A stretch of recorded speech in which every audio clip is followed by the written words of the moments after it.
नमस्कार दोस्तों, पिछले लेक्चर के अंदर हमने लगभग जो आपका रेखीय क्रमचय था उसको हमने कंप्लीट कर लिया था और हमने चक्रीय क्रमचय को स्टार्ट किया था कि आपका जो सर्कुलर परम्यूटेशन क्या होता है उसकी डेफिनेशन की थी।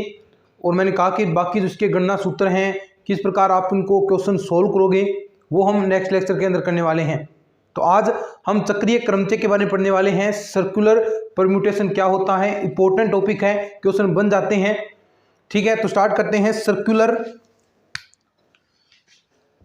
सर्कुलर परम्यूटेशन और इसके नोट्स दोस्तों आपको टेलीग्राम चैनल पर मिलेंगे, जिसका लिंक आपको डिस्क्रिप्शन में दे रखा है। नोट्स भी आप डाउनलोड कर सकते हैं। देखिए, सर्कुलर परम्यूटेशन चक्रीय क्रमचय ये हम पढ़ने वाले हैं। देखिए दोस्तों, हमने रेखीय क्रमचय पढ़ा। रेखीय क्रमचय यानी एक लाइन के अंदर आपने व्यवस्था की थी इस प्रकार, जिसमें एक तो उसका प्रारंभिक बिंदु था कि फिक्स था, रेखा के अंदर है कि प्रारंभिक पॉइंट कौन सा है। यानी आपने 1 2 3 संख्याओं का चयन किया, तो उसमें आपको पहले पता था कि प्रारंभिक संख्या कौन सी है, यानी रेखा में है, और अंतिम भी पता था। लेकिन चक्रीय यानी एक गोल मेज है। देखो, ये आपकी कोई गोल मेज है। अब इसके चारों ओर आप बिठाएंगे, तो अब मुझे बताओ आप इनमें कैसे विभेद करोगे कि कौन सा फर्स्ट पोजीशन पर है। कोई गोल मेज है, उसका कोई आधार नहीं है। कोई गोल मेज है, उस पर आपने 5 व्यक्तियों को बिठा रखा है, तो आप क्या उसमें ऐसा बता सकते हैं कि कौन सा फर्स्ट पोजीशन पर है, कौन से किससे हम शुरुआत करें? नहीं बता सकते। यहां पर केवल मात्र डायरेक्शन का पता चलेगा। मान लो एक छोटा सा एग्जांपल कि ABC आपके पास 3 ये आपके पास शब्द हैं, 3 अक्षर हैं। अब इन तीनों को लेकर आप सबसे पहले रेखीय क्रमचय बनाएंगे। तीनों को लेकर, तो तीनों को लेकर आपको पता है कि फैक्टोरियल 3 होगा, यानी 3 में से 3 का चयन, यानी 3p3। तो ये कितने वैल्यू आएगी? 6 के इक्वल होगा। कैसे बन सकते हैं वो? अगर आप तीनों को चयन करते हैं, जैसे ABC आपका बन गया, उसके बाद आपका ACB बन गया, ठीक है, इसके बाद BAC बन गया, BCA बन गया, ठीक है, CAB बन गया और CBA बन गया। तो ये 6 अगर आप रेखा के अंदर व्यवस्थित कर सकते हैं, तो उनका क्रम के अनुसार आपने परिवर्तित कर दिया। लेकिन गोलमेज के अनुसार आप ऐसा कैसे बताओगे? आपको पता ही नहीं कि फर्स्ट पोजीशन पर कौन आएगा, तो ऐसा यहां पर पता नहीं होता है। यहां पर क्या आधार होता है? डायरेक्शन का, दिशा का, कि किस दिशा में कोई व्यक्ति बैठा है। मान लो ये 3 यहां पर बैठे हैं, A, ये B यहां पर बैठा है और ये C बैठा है आपका यहां पर, ठीक है, ऐसे बैठे हैं 3। तो क्या आप बता सकते हैं कि कौन कहां बैठा है, किसकी पोजीशन 1 नंबर पर है? तो नहीं पता चलता। यहां केवल मात्र डायरेक्शन से पता चलेगा कि हाँ, कि ये A के क्लॉकवाइज साइड में यहां पर है, B इसके क्लॉकवाइज साइड में, ये इसकी साइड में। या फिर आप डायरेक्शन उल्टी कर सकते हैं। कैसे? ये है आपके पास A B C, तो या आप ऐसे कि ये इस हिसाब से है, यानी एंटी क्लॉकवाइज आप कह सकते हैं। यानी 2 ही तो तरीके हैं, क्या कोई और तरीका है क्या इसको व्यवस्थित करने का? केवल मात्र 2 ही तरीके हैं गोल मेज के चारों ओर बिठाने के। जो 3 आपके पास हैं, तो इसके केवल मात्र 2 ही तरीके हैं। या तो आप ए से ऐसे डायरेक्शन में देख लो कि ए इसके जो आपका क्लॉकवाइज डायरेक्शन में बैठा है, या फिर आप कह सकते हैं कि ए है यानी बी के ये किस जो आपकी घड़ी की विपरीत दिशा एंटी क्लॉकवाइज डायरेक्शन में बैठा है। तो केवल मात्र अगर कोई गोल मेज पर बैठा है, तो वहां पर केवल मात्र 2 ही तरीके हैं। लेकिन जो रेखीय क्रमचय है वहां पर देखो 3 आप ले रहे हैं, तो 6 तरीके बनते हैं।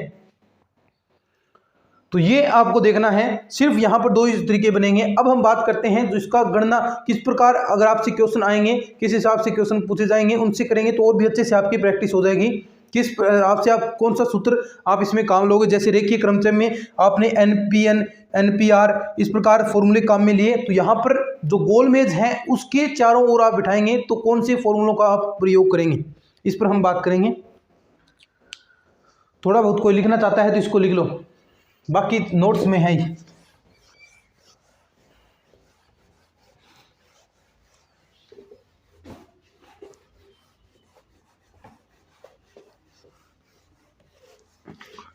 अब हम बात करेंगे गणना सूत्र के बारे में, कि आप किस हिसाब से इनकी गणना कर सकते हैं। जो फर्स्ट पेपर है वो नहीं करवा रहा, क्योंकि फर्स्ट पेपर उतना ही इंपॉर्टेंट है जितना सेकंड पेपर, तो दोनों की तैयारी आपको करनी है। और दूसरे पेपर जो पहला पेपर है जीके वाला, उसकी तैयारी करना चाहते हैं तो आप अनअकैडमी बेस्ट है आपके लिए, अनअकैडमी ज्वाइन कर लो। कैसे, सारी चीजें बताऊंगा। सबसे पहले आपको अनअकैडमी डाउनलोड कर लेना है, उसके बाद मोबाइल नंबर से साइन अप हो जाएगा। उसके बाद जो भी आपको तैयारी करनी है जिस भी एग्जाम की, यानी आरपीएससी, तो यानी आरपीएससी सिलेक्ट करते ही अगर आप सब्सक्रिप्शन लेंगे किसी भी कोर्स का, तो आप बहुत सारे टीचर से पढ़ सकते हैं, जो भी आपको पसंद आए। हाँ, ये पसंद नहीं है तो दूसरे से आप पढ़ सकते हैं। नोट्स, टेस्ट सीरीज, आपके लिए स्कॉलरशिप, सब कुछ आपको अनअकैडमी प्रोवाइड करवा रहा है, और अनलिमिटेड एक्सेस के साथ। और आरपीएससी से केवल मात्र आप एक ही पेपर की नहीं, आरपीएससी नहीं, किसी भी एग्जाम की आप तैयारी कर सकते हैं, जो भी आपको लगे। और उसके अलावा, यानी ये तो हो गया सब्सक्रिप्शन आप लेते हैं, जितने भी महीनों का आपने सब्सक्रिप्शन लिया है, तो उसमें अगर आप मेरा कोड लगाएंगे GBK10, ये अगर आप कोड यूज करेंगे तो आपको 10% डिस्काउंट मिल जाएगा। यानी जितना भी आप कोर्स लेंगे उसका 10% डिस्काउंट, 3000 का है तो 300 रुपये आपको यहां पर ये कोड लगाते ही छूट मिल जाएगी। और अगर आप 2 साल का लेते हैं तो आपको 3 महीने एक्स्ट्रा भी पढ़ने का मौका मिलेगा। ये ऑफर आज के लिए है, यानी अगर 2 साल का या 12 महीने का लेते हैं तो आपको एक्स्ट्रा भी पढ़ने को मिलेगा। तो आप आज ही अनअकैडमी डाउनलोड कर लो, यहां पर ये कोड यूज करोगे, ये कोई भी कोर्स लो तो ये कोड जरूर यूज करना, रेफरल कोड नाम आएगा, वहां पर ये कोड यूज करोगे तो 10% आपको डिस्काउंट मिल जाएगा। अब हम बात करेंगे गणना सूत्र के बारे में, कि आप किस हिसाब से इनकी गणना कर सकते हैं। ठीक है, गणना कैलकुलेशन आप किस हिसाब से करेंगे इनकी। तो देखो, कैलकुलेशन करने के लिए सबसे पहले आपने देखा कि आपके पास 3 थे ABC, रेखीय क्रमचय में आपने किया तो NPN फॉर्मूला आपने लगाया, फैक्टोरियल 6 आपके पास प्राप्त हो गया। लेकिन यहां पर केवल मात्र 2 ही तरीके थे। ABC आपने देखो गोलमेज के अनुसार किया, तो यहां पर केवल मात्र जो डायरेक्शन वाला तरीका था, एक ये तरीका, केवल मात्र ये 2 ही तरीके थे, इसके अलावा कोई और तरीका नहीं। तो यानी यहां पर आपने कोई भी, अब देखो यहां पर 3 चयन कर रहे हैं, हमने मान लीजिए इनमें से 2 चयन कर रहे हैं तो NP2 हो जाता यहां पर, यानी NPR। ठीक है, यानी तरीके कम हो रहे हैं। देखो यहां पर 2 बचे, अगर आपने तीनों का चयन कर रहे हैं, जो आपने देखो रेखीय क्रमचय के अंदर 6 आया, ये और 3 यहां पर आप चयन कर रहे थे, तो 3 का भाग देंगे तो आपके पास 2 रिजल्ट आया। और 2 ही मैंने आपको कहा कि देखो आपके पास वामावर्त और दक्षिणावर्त 2 ही दिशा में आपके पास रिजल्ट आ रहे हैं। तो यहां से NPR के अंदर अगर आप ये R का भाग दोगे तो ये आपके गोलमेज के चारों ओर बैठने के तरीके आएंगे। N वस्तुओं में से आपको देखो, N वस्तुओं में से R वस्तुएं चयन करनी हो, N वस्तुओं में से R वस्तुओं के चयन के तरीके नोट से आपको मिल जाएंगे, अच्छे से लिखे हुए चयन के तरीके। ठीक है, नंबर 1 पर क्या, N वस्तुओं में से R वस्तुएं आपको लेनी है। जब देखो एक चीज ये है कि आप गोलमेज के अनुसार विभिन्न व्यक्ति बिठा रहे हैं। अब व्यक्ति हैं तो अलग अलग शक्ल के होंगे, तो आप बता सकते हैं ABC हैं तो अलग अलग शक्ल के होंगे। लेकिन अगर आपके पास कोई माला है और माला के जो मिणिये होते हैं, मोती जो मिणिये होते हैं, उनमें आप क्या विभेद कर सकते हो, सभी एक जैसे ही होंगी। अब देखो ये माला के मोती हैं, तो क्या इनमें आप बता सकते हो क्या कोई सभी एक जैसे हैं? तो इनमें वो 2 तरीके भी नहीं होंगे, केवल मात्र एक तरीका ही इसके अंदर होगा, कोई और तरीका भी नहीं है इसके अंदर, 2 तरीके भी नहीं है। यानी जो माला के मोती होते हैं, मिणिये होते हैं, तो उनमें देखो सारे मिणिये एक जैसे होंगे, तो उनमें आप विभेद ही नहीं कर सकते।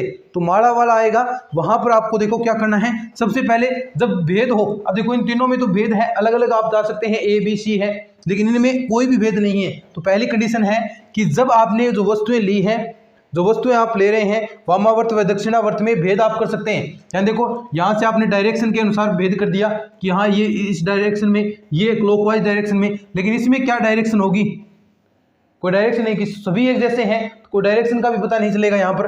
तो देखो पहला होगा NPR/R, जब वामावर्त व दक्षिणावर्त में भेद हो। क्वेश्चन कराऊंगा तो अच्छे से आप समझोगे। वामावर्त व दक्षिणावर्त में भेद हो, यानी अलग अलग आप डायरेक्शन से बता सकते हैं। दूसरा देखो अब भेद नहीं है तो यहां पर देखो एक ही तरीका बनेगा, यानी 2 का आपने फिर यहां पर भाग दे दिया, तो NPR/2R। भेद नहीं है तो देखो जब वामावर्त व दक्षिणावर्त में भेद नहीं है तो 2R का भाग दोगे वर्त व दक्षिणावर्त में भेद ना हो, यानी सभी एक जैसे हों। ये माला के लिए, माला होगी ना उसके लिए होगा, माला की मणियों के लिए।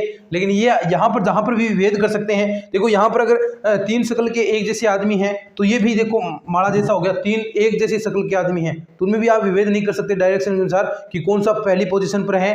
केवल मात्र इसके अंदर ये एक ही तरीका होगा।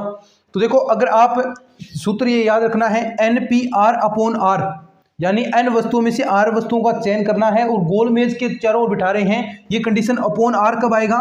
जब वामावर्त व दक्षिणावर्त में आप भेद कर सकते हैं। लेकिन अगर आप भेद नहीं कर सकते तो उसमें NPR/2r आएगा, जब वामावर्त व दक्षिणावर्त में आप भेद नहीं कर सकते। अब हम बात करते हैं कि अगर n में से n वस्तुओं का चयन हो। अब यहां पर तो आपने r में से r वस्तुओं का चयन किया है, लिख लो एक बार इसको। अब हम बात करते हैं कि n में से n वस्तुओं का चयन, यहां पर लिखता हूं मैं, फिर इसकी क्वेश्चन करेंगे अपन, फिर और भी बेहतरीन तरीके से आप समझोगे इन चीजों को। आगे क्या है, दूसरा है कि n वस्तुओं में से n का चयन, n वस्तुओं में से n का चयन, यानी जितनी वस्तुएं आपने ली हैं उनमें से उतनी का चयन। अब देखो रेखीय क्रमचय कर रहे थे तो आपने NPN ऐसा फॉर्मूला किया था ना, और बराबर आपका फैक्टोरियल n आपको प्राप्त हुआ था। NPN का आपको पता होगा कैसे मिलता है।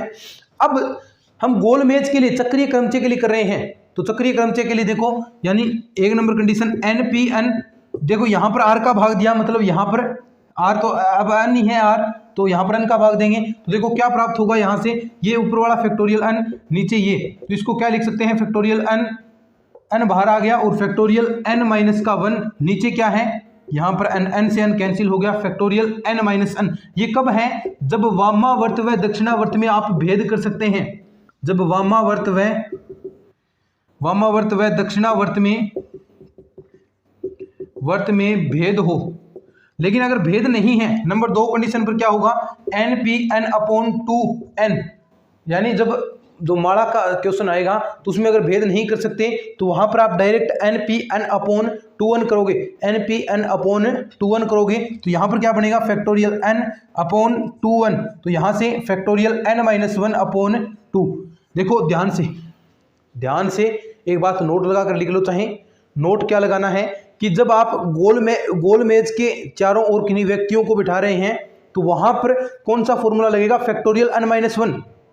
यानी अब आप डायरेक्ट कह सकते हैं कि 6 व्यक्तियों को गोल मेज के चारों ओर बिठाने का तरीका क्या होगा, तो n की वैल्यू क्या है, 6 - 1, यानी फैक्टोरियल 5 आपके पास बच गया। फैक्टोरियल 5 का मतलब 120 ऐसे तरीके हैं जिनमें आप 6 व्यक्तियों को गोल मेज के चारों ओर बिठा सकते हैं।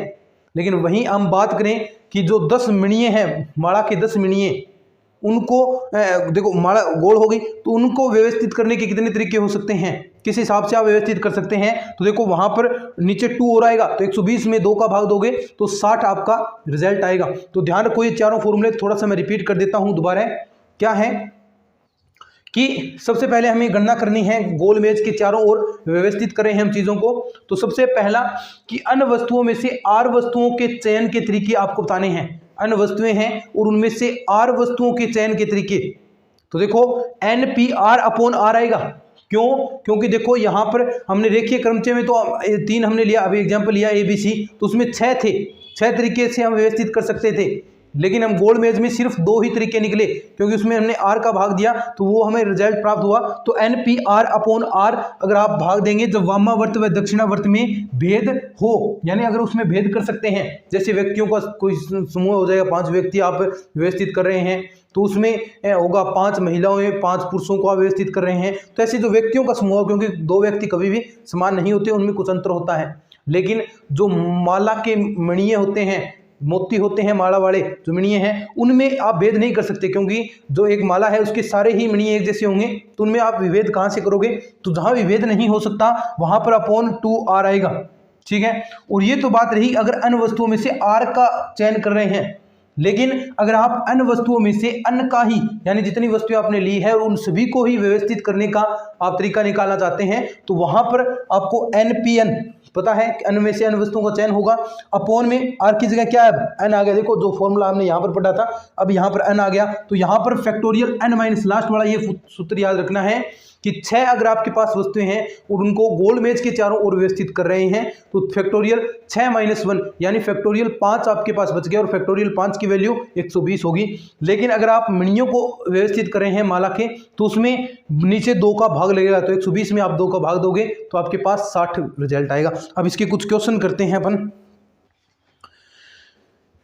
क्वेश्चंस करेंगे अब, ठीक है।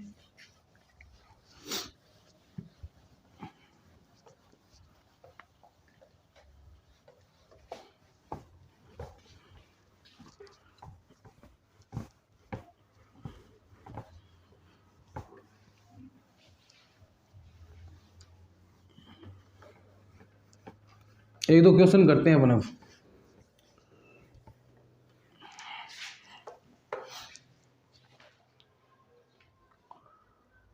तो एक नोट लगा लेना चाहे आप कि अन्य व्यक्तियों को गोल मेज के चारों ओर बिठाने के तरीके, एक नोट लगा लो चाहे या फिर लिख लो, एक ही बात है। अन्य व्यक्तियों को गोल मेज के चारों तरफ बैठाने के तरीके, याद रखना इस बात को, ये बहुत काम आएगा। फैक्टोरियल n माइनस का 1, फैक्टोरियल n माइनस 1 ये फॉर्मूला आपको याद रखना है। अब देखो क्वेश्चन मैं करवाता हूं। अब पूछ लिया आपसे कि 4 व्यक्तियों को, क्वेश्चन है कि 4 व्यक्ति हैं आपके पास, 4 व्यक्तियों को गोल मेज के चारों ओर, ठीक है समझिए, चारों ओर बिठाने के तरीके। मैंने सीधा कहा कि अन्य व्यक्तियों को गोल मेज के चारों तरफ बैठाने के तरीके कितने हैं, फैक्टोरियल n माइनस 1। तो यहां पर n की वैल्यू कितनी है, क्योंकि 4 व्यक्तियों को बिठाना है तो फैक्टोरियल देखो 4 माइनस 1 यानी फैक्टोरियल 3, और फैक्टोरियल 3 की वैल्यू कितनी होती है 6। देखो अब ये पता चल गया ना आपको, फैक्टोरियल 4-5 वैल्यू याद रख लो। फैक्टोरियल 2 का मान 2 होता है, फैक्टोरियल 3 का मान 6 होगा, फैक्टोरियल 4 का मान 24 होगा, फैक्टोरियल 5 का मान 120 होगा, फैक्टोरियल 6 का मान 720 होगा। तो ऐसे आप 4-5 वैल्यूज आपको देखो, क्योंकि इनकी ज़्यादा जरूरत पड़ती है तो ये आपको डायरेक्ट याद होनी चाहिए। बाकी बड़ी हैं आगे 8, 9, 10 वैल्यू ऐसी बड़ी आ रही हैं तो उनको कोई बात नहीं, उनको आप गुणा करके भी निकाल सकते हो। लेकिन ये 4-5 जो चीज़ें नॉर्मल है, क्योंकि फैक्टोरियल 5 आ जाए तो डायरेक्ट आप उसको लिख सकते हैं 120 होगा, है ना। तो ऐसी छोटी छोटी वैल्यू 4-5 वैल्यू याद रख लो। अब देखो दूसरा क्वेश्चन अगर आपसे कह दें, क्वेश्चन है कि 6 व्यक्तियों को गोल मेज के चारों तरफ बैठाने के तरीके, जब बैठने के स्थान या बैठने के स्थान एक ही बात है कि स्थान 4 हो, यानी आपको 6 व्यक्तियों को बैठाना है और आपके पास स्थान 4 है, तो वही फॉर्मूला NPR वाला, और गोल मेज के चारों ओर बैठा रहे हैं तो नीचे अपॉन में क्या आएगा R और आ जाएगा। अगर माला होती, माला किमनियों की बात होती तो वहां पर 2R आ जाता नीचे। तो देखो यहाँ पर क्या आएगा, 6 व्यक्तियों को गोल मेज के चारों तरफ बैठाने के तरीके पूछ रहा है जब आपके पास बैठाने के स्थान कितने हैं 4 हैं, तो यानी 6P4 और नीचे क्या आएगा R क्या है 4। फैक्टोरियल नहीं आएगा, केवल मात्र सीधा आपके पास 4 आएगा, फैक्टोरियल नहीं है, ध्यान रखना। ये जो R है वही नीचे इसके अपॉन में R आएगा। तो देखो 6P4, अब इसके कैसे रिजल्ट निकाल सकते हो, देखो 6 का 4 पदों तक प्रसार करना होता है तो 6, 5, 4 और 3, और नीचे भाग किसका 4 का, तो 4 से 4 कैंसिल, 6 पंजे 30, 30 दिए 90 ऐसे तरीके हैं गोल मेज की तरफ बिठाने के, जिनमें आप 6 व्यक्तियों को ले रहे हैं और बिठाने के स्थान अगर आपके पास 4 हैं तो 90 ऐसे तरीके होंगे, ठीक है। तो ऐसे इसके अंदर सिंपल क्वेश्चन बनते हैं, ज़्यादा हार्ड नहीं। अब अगर आपको दे दे प्रतिबंध, ये तो रहा केवल मात्र सीधा पूछा है कितने स्थान है, अब प्रतिबंध देगा, जहां पर आपने वहां पर जो रेखीय क्रम से पढ़े थे उसके अंदर आपको प्रतिबंध दिया था कि 2 व्यक्ति एक साथ नहीं बैठ सकते, दो संख्याएं साथ साथ आएंगी, ठीक है, दो शब्द साथ साथ आएंगे, तो ऐसे कुछ आपको प्रतिबंध दे तो उनमें आप क्या करोगे, प्रतिबंधित क्रमचय ये कहलाएगा आपका। और प्रतिबंधित में क्या करोगे आप, सबसे पहले जो प्रतिबंध भाग है उसको आप जो आपका चक्रीय क्रमचय है उससे आप हल करोगे, और जो बचा पार्ट है जो उसके बाद जो बचेगा उसे आप रेखीय क्रमचय से हल करोगे। देखिए क्वेश्चन करूंगा, प्रतिबंधित भाग को तो आपको चक्रीय क्रमचय से यानी फैक्टोरियल n-1 वाले फॉर्मूले से हल करना है। जो प्रतिबंध भाग दिया कि दो स्वर साथ साथ आए, तो दो स्वर साथ साथ आए तो वहां पर आपको प्रतिबंध देगा, दो स्वर साथ आएंगे तो यानी दोनों स्वरों को आप 1 नंबर दे रहे थे, फिर आगे से आप स्टार्ट करोगे तो वो प्रतिबंध भाग हो गया। फिर जो दो स्वर थे आपके, दो स्वर हैं, उनको किस प्रकार करोगे, तो उन्हें आप डायरेक्ट रेखीय क्रमचय से उन्हें हल करोगे। ठीक है, देखो अभी क्वेश्चन करते हैं इसके। कोई क्वेश्चन वगैरह लिखना चाहता है तो लिख लो।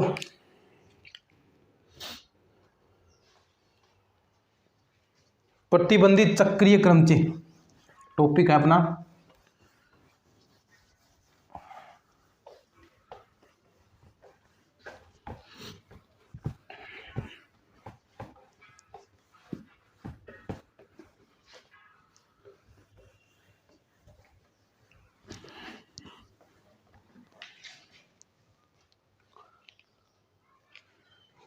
प्रतिबंधित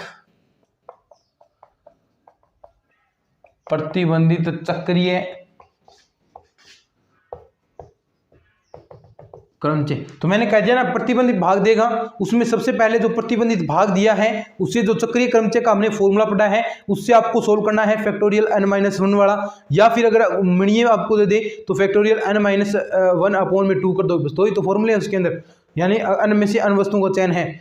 जो प्रतिबंधित भाग है उसको सोल्व कर लिया, उसके बाद जो बचा पार्ट है उसे आप रेखीय क्रमचय से उसे सोल्व करोगे जो आपने पढ़ा है। तो देखो क्वेश्चन हम लिखते हैं अभी। ठीक है, देखो एक क्वेश्चन है फर्स्ट ग्रेड 2013 के अंदर ये क्वेश्चन आया है। देखो साथ साथ हम ऐसे क्वेश्चन करते चलेंगे, चिंता मत करो आप। क्वेश्चन है कि अन्य व्यक्तियों को गोल मेज के चारों तरफ बैठाने के तरीके, अन्य व्यक्तियों को गोल मेज के चारों तरफ बैठाने के तरीके, जबकि बैठने के स्थान, जबकि जो दो विशेष व्यक्ति हैं, देखो प्रतिबंधित कर रहे हैं ना, तो दो विशेष व्यक्ति एक साथ ना बैठे,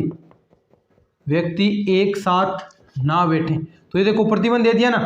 तो सबसे पहला काम देखो इसके अंदर आपको क्या करना है, सबसे पहले देखो यहां पर पूछा है ना बैठे यानी एक साथ ना बैठे, तो आप देखो इसको ऐसे भी निकाल सकते हो कि एक साथ ना बैठे बराबर क्या होगा, यानी दो विशेष व्यक्ति एक साथ ना बैठे बराबर कुल टोटल निकालो, टोटल कितने तरीके हैं अन्य व्यक्तियों को बिठाने के, वो तरीके हो गए, माइनस उसमें से कर दो, माइनस क्या करोगे, माइनस एक साथ बैठे, क्योंकि एक साथ बिठाना इजी तरीके से निकलेगा। तो देखो एक साथ बैठने वाले अगर कुल में से घटा दोगे तो बच्चे हैं वो कौन से बचेंगे आपके पास से, एक साथ ना बैठे। तो देखो अब यहां पर इसको हम सोल्व करते हैं। तो कुल तरीके मुझे बताओ, अन्य व्यक्ति हैं और गोल मेज के चारों तरफ बिठा रहे हैं, तो कुल तरीके कितने हो जाएंगे, कुल तरीके फैक्टोरियल n-1, सिंपल सी बात है, अन्य व्यक्तियों को बिठा रहे हैं तो एक कम हो जाएगा n-1। दूसरा देखो एक साथ बैठे यानी दो व्यक्ति आप एक साथ बिठा रहे हैं, देखो ये दो व्यक्ति मान लेता हूं मैं, तो ये एक साथ बैठ गए तो इनको 1 नंबर दे दो क्योंकि एक साथ बैठेंगे ये। उसके बाद जो बचे हैं, उसके बाद कितने बचेंगे, देखो 1 नंबर दे दिया यानी एक कम हो गया, टोटल कितने बच गए n-1, यानी देखो इस टोटल n थे और उनमें दो को एक साथ बिठा दिया तो दोनों को 1 नंबर दे दिया, तो यानी टोटल n में से आप n-1 घटा दोगे, टोटल आपके पास n-1 बच गए अब एक साथ बिठाने वाले। और अब देखो n-1 व्यक्ति हैं, अब n नहीं है, n-1 व्यक्तियों को गोल मेज के चारों तरफ बैठाने के तरीके कितने हो जाएंगे, उसमें से एक घट जाएगा, तो यानी बराबर फैक्टोरियल n-2। और अब देखो ये तो आपने कर दिया, अब जो बचा पार्ट देखो यहां पर दो व्यक्ति एक साथ बैठे हैं, अब ये जरूरी तो ना ये व्यक्ति इधर भी आ सकता है, ये व्यक्ति इसके इधर भी बैठ सकता है, तो जो बाकी देखो प्रतिबंध को आपने हल कर दिया।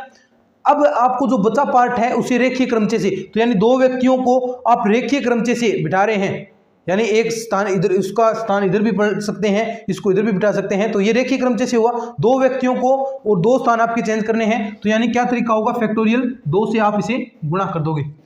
तो कुल तरीके आपके पास फैक्टोरियल n-1 थे और ये है दो व्यक्ति साथ बैठे, तो यानी इनमें से अगर आप घटा देंगे फैक्टोरियल n-1 में से अगर आप माइनस का फैक्टोरियल n-2 इंटू में फैक्टोरियल 2 की वैल्यू 2।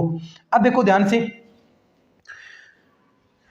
आप क्या कर सकते हो, इसे n-1 यहां से आप क्या चीजें कॉमन निकाल सकते हैं, जो फैक्टोरियल n-1 है आप इसको क्या लिखोगे, देखो इसमें से अगर मैं एक यहां पर कॉमन निकालता हूं, n-1 यहां से मैंने कॉमन निकाला, देखो n-1 मैंने कॉमन निकाल लिया, तो देखो अंदर क्या बचेगा, यानी एक चीज बाहर आती है तो -1 होता है ना अंदर, तो फैक्टोरियल n-1 यानी माइनस का 2 माइनस का फैक्टोरियल n-2 इंटू में 2, तो फैक्टोरियल n-2 आपका बाहर आ रहा है, फैक्टोरियल n-2 अंदर क्या बचा n-1 यहाँ ये बचा और माइनस का 2 इधर बचा, तो देखो क्या रिजल्ट बन जाएगा, फैक्टोरियल n-2 और n-3, ये आपका आंसर आ जाएगा। समझे क्या बात को? अभी और भी क्वेश्चन करेंगे हम, सिंपल से हैं क्वेश्चन, ज़्यादा कुछ हार्ड इनमें नहीं है। अगर आप थोड़ा सा अच्छे से इनको समझेंगे, एक बार अच्छे से इन चीज़ों को सीख गए तो बिल्कुल भी हार्ड नहीं है, और भी हम अच्छे तरीके से इन चीज़ों को सोल्व करते रहेंगे। आप चिंता मत करो, एक एक चीज़ हम बारीकी से पढ़ने वाले हैं, एक एक चीज़ आपको कंप्लीट मैं करवाने वाला हूँ। ये मैंने शुरुआत से ही आपको कह दिया कि जब ठान लिया तो ठान लिया, आप पीछे मुड़कर नहीं देखेंगे, हम पूरा कोर्स कंप्लीट करेंगे। मैंने आपसे वादा किया था कि पूरा कंप्लीट कोर्स मैथ्स का जो आज तक नहीं कर पाया वो हम करके दिखाएंगे, तो ये हमने ठान रखा है। बस बात ये आपको हरदम ये बात आपको याद रहनी चाहिए कि पूरा कोर्स सर करवाएंगे, तो पूरा करवाएंगे मतलब पूरा ही करवाएंगे, विश्वास रखना, पूरा अच्छे से हम कंप्लीट करेंगे, ठीक है। चलो, और इसीलिए आपके लिए लगातार मेहनत हो रही है, 2-2 क्लासेज आ रही हैं, और मैं अब 3-3 क्लासेज की भी तैयारी शुरू करने वाला हूं कि 3-3 क्लासेज आपको एक दिन के अंदर मिले। देखिए टाइमिंग है वो इतनी ही रहेगी, 40 मिनट मैक्सिमम, क्योंकि 40 से 50 मिनट, कई बार हम 50-54 मिनट भी क्लासेज, 1-1 घंटे की क्लासेज भी डाल रहा हूँ। देखिए सब कुछ मैं, वजह क्या है बड़ी क्लासेज नहीं डालने की, सब कुछ फ़ोन से रिकॉर्ड करता हूँ, तो उसमें फ़ोन से रिकॉर्ड करने में जो वीडियोज़ हैं वो बड़े बड़े हो गए, तो उनको अपलोड करने में बहुत दिक्कतें आती हैं, 4-4, 5-5 घंटे, क्योंकि गाँव में इतना ही ऐसा ही नेट चलता है, नेट की स्पीड, तो उसमें 4-4, 5-5 घंटे अपलोड होने में लग जाते हैं। इस वजह से जो वीडियोस हैं वो टाइमिंग थोड़ी छोटी रखता हूँ, 40 से 45 मिनट, ताकि वो भी देखिए 1.5-1.5, 2-2 GB की वीडियोस हो जाती हैं, तो उनमें अपलोड करने में टाइम काफ़ी जाता है, क्योंकि देखो मोबाइल में इतना ही आपको पता है कितना स्पीड आता है, अपलोड करते हैं उसमें, तो सब कुछ देख कर ये चीज़ें होती हैं। बाकी कोशिश मेरी यही भी रहती है, मैं लाइव क्लासेस भी सोचता हूँ, लेकिन लाइव क्लासेस मोबाइल से सही नहीं हो पाती, क्योंकि अगर मैं पीछे देखो यहाँ से सामने देख रहा हूँ तो लाइट फुल हो जाएगी, और इधर पीछे मुड़ूंगा तो पता नहीं क्या लाइट डार्क हो जाती है, लाइट कम ज़्यादा, पता नहीं एक्सप्लोजन वो कैसे बढ़ जाता है। बाकी कैमरे से यहाँ पर रिकॉर्ड करते हैं तो अच्छी बनती है वीडियो, लेकिन लाइव में मैंने 2-3 बार ट्राई भी किया है तो मोबाइल से सही नहीं बन रही भैया अभी, तो इसलिए मैं आपको रिकॉर्डेड क्लासेस प्रोवाइड करवा रहा हूँ। बाकी मेरी भी इच्छा थी कि आपको मैं बिल्कुल अच्छी तरीके से लाइव क्लासेस आपके लिए प्रोवाइड कराऊँ, तो ये संभव नहीं है मोबाइल से। बाकी रिकॉर्डेड में सही है, रिकॉर्डेड में अगर हम आधा घंटा ही पढ़ते हैं तो वो 1 घंटे के बराबर हो जाता है, क्योंकि पूरा काम यहाँ पर पढ़ाने पर ही फोकस रहता है, बाकी फिर आपके कमेंट्स देखने उसमें भी चीज़ें होती हैं, और ऑफलाइन क्लासेस होती हैं तो उनमें देखो बहुत ज़्यादा फर्क पड़ता है। आधे घंटे में टीचर पढ़ाएगा तो वहाँ भी 1 घंटे के समान है, क्योंकि वहाँ पर तो ऑफलाइन में है तो वहाँ पर थोड़ी बहुत बातें भी होती हैं, लेकिन यहाँ पर बिल्कुल टू द पॉइंट चीज़ें चलती हैं, क्योंकि किसके साथ बात करें, ठीक है। तो थोड़ा बहुत आपको बस मोटिवेट कर देते हैं, बाकी कुछ नहीं, बस पढ़ते रहो, बस यही चीज़ें हैं।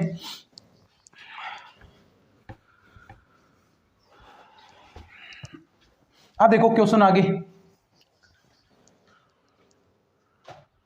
और कह रहे हैं कि कोर्स वगैरह, मैं कहता हूं कि आपको कुछ भी लेने की जरूरत नहीं है, कोई भी कोर्स मत लें। देखो अब तक मैं कितना अच्छे से चीज़ें आपको पढ़ाता आया हूं, अगर आपने अब तक चीज़ें पढ़ी हैं तो अब जो पिछले सालों में क्वेश्चन आए हैं उनमें से आप एक भी गलत नहीं करोगे, अगर अच्छे से चीज़ें देखी हैं। ये मैं आपको कह रहा हूं दावे के साथ कि आप एक भी क्वेश्चन गलत नहीं करोगे, क्योंकि टू द पॉइंट एक एक चीज़ जो आपके सिलेबस के अंदर है वो हमने करवाई है, जैसे क्वेश्चन आते हैं वो चीज़ मैंने आपको करवाई है। तो ऐसा बिल्कुल भी नहीं है कि एक भी क्वेश्चन आपका गलत होगा, बस आपको प्रैक्टिस अच्छी रखनी पड़ेगी। प्रैक्टिस करो, दबकर क्वेश्चन निकालो, ज़्यादा से ज़्यादा हो सकता है उतने प्रैक्टिस करोगे तो ऑटोमेटिक चीज़ें क्लियर होगी। यहाँ पर देखो मेरा काम इतना ही है कि टॉपिक आपको क्लियर हो जाए, प्रैक्टिस आपके हाथ में है ना। टीचर का यही काम है कि जितनी ज़्यादा आप बस आपको बस एक टॉपिक क्लियर करा दिया, उसके बाद कुछ प्रैक्टिस करवा दी, फिर आप खुद कितनी प्रैक्टिस करते हैं, है ना। पढ़ते तो सभी एक टीचर से ही हैं, तो सभी सिलेक्टेड थोड़ी ना होते हैं, सिलेक्टेड वही होते हैं जो खुद मेहनत करता है। तो जितनी ज़्यादा आप मेहनत करोगे तभी आपका सिलेक्शन श्योर हो पाएगा, है ना। इतना भी आसान नहीं है कि सेकंड ग्रेड के अंदर हाँ की मेरिट कम रहती है तो इसका मतलब कि सभी का हो जाएगा। तो मेरिट बढ़ेगी भी, अच्छा पढ़ो और सारी चीज़ें क्लियर होंगी। और साथ साथ में फर्स्ट पेपर भी आप अच्छे से पढ़ते रहें, फर्स्ट पेपर तैयार होगा तो ऑटोमेटिक ये तो ऑटोमेटिक सही हो जाएगा, ठीक है। क्वेश्चन देखो, क्वेश्चन है कि 5 व्यक्तियों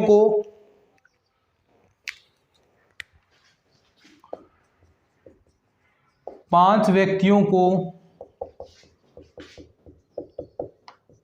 गोल मेज के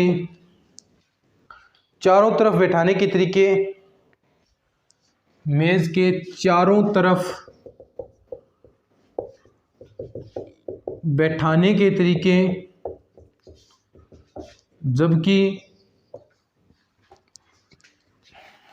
कोई 2 विशेष व्यक्ति, वही क्वेश्चन है,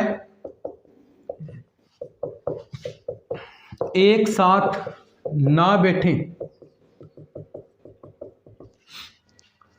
5 व्यक्तियों को गोल मेज के चारों ओर आप बिठा रहे हैं और क्वेश्चन क्या है कि आपको बताना है कि 2 विशेष व्यक्ति एक साथ नहीं बैठे। तो वही तरीका, अब देखो मैंने आपको बता दिया, क्या निकालोगे, सबसे पहले कुल निकालोगे, उसमें से एक साथ बैठे ये पार्ट आप घटा दोगे तो आपके पास क्या बच जाएगा, आपके पास बच जाएगा कि एक साथ न बैठे, यही तो बचेगा। अब देखो कुल गोल मेज की चारों तरफ बैठा रहे हैं तो देखो 5 है तो यानी n-1, देखो n-1 आपका फॉर्मूला है तो क्या होगा फैक्टोरियल 5 - 1 यानी फैक्टोरियल 4 और फैक्टोरियल 4 की वैल्यू होती है 24। समझे बात को। तो 24 ऐसे कुल तरीके हैं जिनमें आप 5 व्यक्तियों को गोल मेज के चारों तरफ बैठा रहे हैं। ये है कुल तरीके, गोल मेज के चारों तरफ बैठाने के कुल तरीके हैं 5 व्यक्तियों को, ठीक है। अब बात करते हैं, देखो एक साथ बैठे, अब हम ये निकालते हैं कि 2 विशेष व्यक्ति एक साथ बैठे, 2 विशेष व्यक्ति एक साथ बैठे। तो देखो एक साथ बैठने का मतलब यानी 5 व्यक्ति टोटल हैं, 2 व्यक्ति मान लीजिए ये आपके एक साथ बैठ रहे हैं तो इनको 1 नंबर दे दो, बाकी जो बचे हैं 3 व्यक्ति, ठीक है, यहां से स्टार्ट होगा 2 3 4, ठीक है। अब एक साथ बैठने के कितने तरीके हो गए, फैक्टोरियल 4 तो ये टोटल हो गए और इसमें से एक आप घटाओगे तो फैक्टोरियल 4 - 1। अब ये 2 व्यक्तियों को आप क्रम भी बदल सकते हैं, मैंने कहा पहले आपको जो प्रतिबंध भाग है उसके चक्रीय क्रम से तो प्रतिबंध भाग चक्रीय क्रम से हो गया। अब जो ये 2 हैं बचा शेष भाग, ये रेखीय क्रम से, इसका स्थान आप यहाँ बदल सकते हैं, इसका स्थान यहाँ बदल सकते हैं, तो ये रेखीय क्रम से हुआ तो यानी 2 है तो फैक्टोरियल 2। अब देखो ये बच गया आपका फैक्टोरियल 3 इंटू फैक्टोरियल 2, तो ये क्या हो गया 6 6 2 12।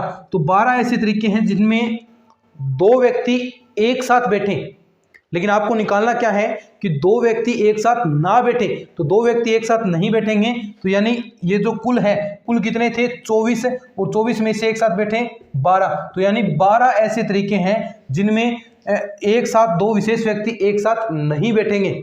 तो ये चीज़ आपको ध्यान रखनी है कि 2 विशेष व्यक्ति एक साथ नहीं बैठे, ऐसे कितने तरीके आए हैं आपके 12 तरीके। तो हमने देखो ध्यान रखना है, गोल मेज बड़ा इंपॉर्टेंट है, क्वेश्चन बन सकता है।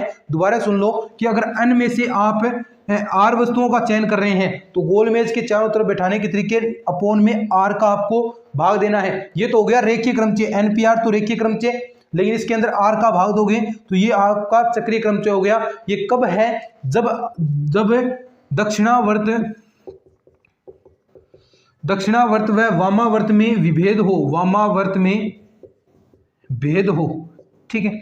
लेकिन अगर भेद नहीं हो, जैसे कोई माला है उसके मणिये हैं उनमें विभेद नहीं होता, तो विभेद नहीं होता तो वहां पर आप देखो डायरेक्शन का पता नहीं चलेगा, तो उसमें 2r का आप नीचे भाग दोगे तो यानी NPR अपॉन 2r, तो यानी जब वामावर्त व दक्षिणावर्त में विभेद ना हो, दक्षिणावर्त में भेद ना हो। तो ये तो हो गया अन्य में से अगर आप आर वस्तुओं का चयन कर रहे हैं। लेकिन अगर अन्य में से आप अन्य वस्तुओं का चयन कर रहे हैं, अन्य में से, यहां पर देखो लिखता हूं मैं थोड़ा सा, ये चीज याद रखना, कुछ क्वेश्चन भी कराए हैं और भी हम प्रैक्टिस करेंगे इसकी, और भी अलग अलग टाइप के क्वेश्चन आएंगे। अब देखना, इससे थोड़ा सा लेवल ऊपर करूंगा मैं क्वेश्चंस का, कैसे एग्जाम में क्वेश्चन आते हैं ये भी पता चलेगा। अब देखो, अगर अन्य में से अन्य वस्तुओं का चयन करना है, वस्तुओं का चयन, अन्य में से अन्य वस्तुओं का चयन, और कहां पर व्यवस्थित करना है, आपका गोल मेज के चारों तरफ, गोल मेज के चारों तरफ, गोल मेज के चारों तरफ आपको, और उनमें से सभी वस्तुओं का चयन करना है। अन्य में से अन्य वस्तुओं का आप चयन कर रहे हैं, तो सबसे पहले देखो n p n, ये तो हो गया रेखीय क्रमचय, लेकिन इसके अंदर आप n का भाग दे दोगे तो ये आपका चक्रीय क्रमचय हो गया। कब? जब आपको दक्षिणावर्त व वामावर्त में भेद हो, दक्षिणावर्त व वामावर्त के अंदर भेद हो। वो देखो यहां से आप इसको सोल्व करोगे तो देखो इसकी वैल्यू आ गई फैक्टोरियल n, नीचे n है, तो यानी इसको सोल्व करेंगे, n बाहर आ गया, n से n कैंसिल, और अंदर क्या बचा, फैक्टोरियल n-1। यानी जब आप n व्यक्तियों को गोल मेज के चारों तरफ बिठाते हैं, अन्य व्यक्तियों को बिठा रहे हैं जिनमें भेद हो, दक्षिणावर्त व वामावर्त में आप भेद कर सकते हैं, और उनको गोल मेज के चारों तरफ बिठा रहे हैं, तो उनके तरीके फैक्टोरियल n-1 आएंगे, फैक्टोरियल n-1। ध्यान रखना है इस फॉर्मूले को, फैक्टोरियल n-1, यानी 5 व्यक्तियों को गोल मेज के चारों तरफ बिठा रहे हैं तो तरीके 5-1 यानी फैक्टोरियल 4, और फैक्टोरियल 4 की वैल्यू 24 आएगी। अगर बात करें अपन, ये तो हो गया जब आप दक्षिणावर्त व वामावर्त में भेद हो, लेकिन न भेद हो तो वहां पर NPN, वही फॉर्मूला देखो नीचे 2n, आर की जगह यहां पर n है ना, तो ये कब लगेगा, जब वामावर्त व दक्षिणावर्त में, जब वामावर्त व दक्षिणावर्त में भेद ना हो। और इसमें क्या रिजल्ट बनेगा, देखो NPN अपॉन आप 2n कर रहे हैं, तो देखो यहां से आपने फैक्टोरियल n-1, इसको फैक्टोरियल n- अपॉन आप 2 करेंगे तो ये आपके पास आएगा। इसके भी हम क्वेश्चन करेंगे कि माला के आपको मणिये दे रखे हैं, तो सिंपल सा इसके अंदर ज़्यादा क्वेश्चन नहीं बनते, क्वेश्चन बनते हैं यहाँ से फैक्टोरियल n-1 से। तो माला है, उसके मणियों में आप विभेद नहीं कर सकते, तो अगर 10 मणिये हैं तो उनमें 10-1 यानी फैक्टोरियल 9 और अपोन में 2 आ जाएगा, क्योंकि फैक्टोरियल 9 तो विभेद है, उसकी रिजल्ट है, और अपोन में 2 कर दिया, तो ये जो माला के मणिये हैं उनमें आप विभेद नहीं कर सकते, दक्षिणावर्त वामावर्त में आप नहीं बांट सकते, तो वो आपके पास आ जाएगा। तो आज के लेक्चर के अंदर हमने ये पढ़ा है चक्रीय क्रमचय के बारे में, पूरा कंप्लीट हो गया है। अब इसकी कुछ क्वेश्चंस हैं वो भी आपको मैं अच्छे से कराऊंगा, क्योंकि हमारा अब फोकस थोड़ा आपको प्रैक्टिस भी करवाना है, तो इसमें अलग अलग टाइप के क्वेश्चन बनते हैं, कैसे एग्जाम के अंदर क्वेश्चन आएंगे, पिछले सालों में कैसे क्वेश्चन बने हैं, सब पर हम नेक्स्ट क्लास के अंदर बात करेंगे। लेकिन अगर आपको ये लेक्चर्स पसंद आ रहे हैं तो प्लीज़ इनको शेयर जरूर किया करें। देखो ज़्यादा मैं आपको शेयर वगैरह का नहीं बोलता, लास्ट में आपको कह देता हूँ कि शेयर कर दिया करो अगर अच्छा लग रहा है तो, क्योंकि हम आपके लिए बिल्कुल चीज़ें फ्री ऑफ कॉस्ट करवा रहे हैं, तो थोड़ा बहुत आपका भी फर्ज बनता है कि अपने जितने भी आपके पास ग्रुप हैं, प्रत्येक जो देख रहा है 5-5, 7-7 दोस्तों को शेयर करेगा, बस बहुत है इतना, 5-5, 7-7 जनों को शेयर कर दिया करो, उनसे को भी क्लासेस देखो, पूरा कोर्स फ्री ऑफ कोर्स चल रहा है, साथ में नोट्स भी हैं, साथ में टेस्ट सीरीज भी आपके हैं, इंपॉर्टेंट क्वेश्चन भी हैं, प्रीवियस ईयर के क्वेश्चन भी आपको करवाए जाने हैं, सब कुछ आपको यहाँ पर बिल्कुल फ्री ऑफ कॉस्ट मिल रहा है। बस आपको तैयारी करनी है अपनी, और अब धीरे धीरे जैसे ही आपका कुछ नोटिफिकेशन वगैरह आउट होते हैं तो आपके सिलेबस में भी देखना फटाफट चीज़ें फास्ट चलेंगी। अब 3-3 क्लासेज आएंगी, 2-2 क्लासेज, 3-3 क्लासेज, ऐसे आपके लिए हम चीज़ें लेकर आने वाले हैं। तो शेयर करना थोड़ा बहुत है, बताना दोस्तों को कि हाँ गांधी नॉलेज बैंक पर पूरा कोर्स करवाया जा रहा है। चलिए आज के इस लेक्चर में इतना ही, मिलते हैं नेक्स्ट लेक्चर में, तब तक के लिए धन्यवाद। जय हिंद, जय भारत।